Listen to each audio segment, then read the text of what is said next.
Hey guys, how's it going? So, is this series going to be rigged? Sorry about that. My kids are in the background. Is the Dallas Golden State series going to be rigged? And obviously, that is a resounding yes. What are we to expect during this series? But in order to understand that, you kind of have to go into the history of the rig of the Golden State Warriors. What have we seen in the last 6, 7 years when they've been making runs? They have been by far the best team in a true basketball sense the last 6, 7 years before Clay, and the team has been suffering injuries. You saw an overwhelming free throw discrepancy, player fouls, suspensions, you name it. This was from a previous videos, but it goes over marks of the rig, or I thought it did at least. Oh no, this is a different one. Just think, I'll get it up. All right, so this is what you always see. This is how they rig games. We articulated the marks of the rig, and it's always the same thing. This is how it's done. You foul trouble is a key one. Key players that the team they want to lose, critical defensive strategies, offensive strategies. Key players in the team they want to lose gets into foul trouble, can't play, right? And that offsets. There's a shift of momentum with that, which is another mark of a rig. So historically, with the Golden State Warriors, the little LBJ teams, right, would be getting 35 to like 8 free throws in a game, around that. So for this series here, Golden State versus the Dallas Mavericks, in game one, I'm thinking Dallas will have more than 30 free throws to maybe like 18, mid teens for Golden State. 35 to 16 or 18 would not be insane. We're talking massive free throw discrepancies. At certain points in this game, during the first and second quarter, it could be like a 20 to 2 free throw advantage. In the LBJ series, they go on like a 20 to 0 free throw run. That is so 20 straight trips to the free throw line for LBJ and his cohorts coterie, right, to 0. And then in the second half, to even out the stat line, to give it an ostensible appearance of equality for the end stat line, it would be more or less even. So they make it up when the rig can afford it, right? They have to set the tone, momentum for the game in the beginning. Generally, that's how it goes. Third quarter, they can do stuff as well. So in this one, we're talking Luka could have 25 free throws.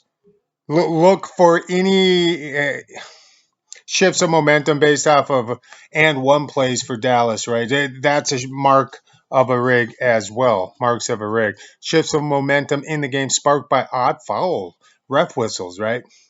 No call, so double standards. Another mark of the rig.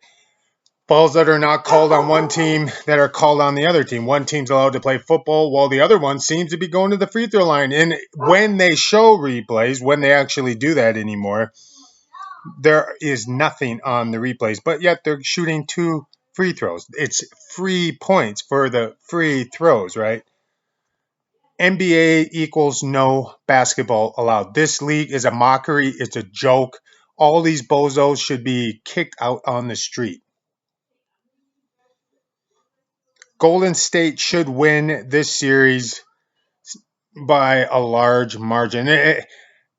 Doncic is starting to look to me like Harden was. That's what they're setting him up. You have to get into like communications theory, media, and understanding how the marketing works for the NBA. Okay, so they build a brand, which is the individual star, and that brand or person can sell the NBA, just like Larry Bird, Magic Johnson, Shaq, Kobe, LBJ, the last however many years. And only NBA stars win NBA titles. Aside from the Pistons 15, 16 years ago, no teams have won in the last like 35 years, 40 years that hasn't had one of these marketed stars on their team. If you pause and read the marks of the rig, you will see how it's done. Foul trouble, they're pretty obvious, but nobody had actually articulated it out. Watch my first video on this channel, and I kind of go into a more in-depth explanation of how we discovered, you could say, the marks of the rig. Essentially, we started noticing during the LBJ stuff in 2011 and on that my wife was like, "Oh, that's a rig," and I was like, "Wait, well, what's going on here?" I'm replay; they're like 2 feet apart, away from the player, but that player's getting free throws, right? And on the replays, there's nothing, and I'm like, "This is definitely rigged. How are they doing this?" Then we got into Brian Tuohy's work.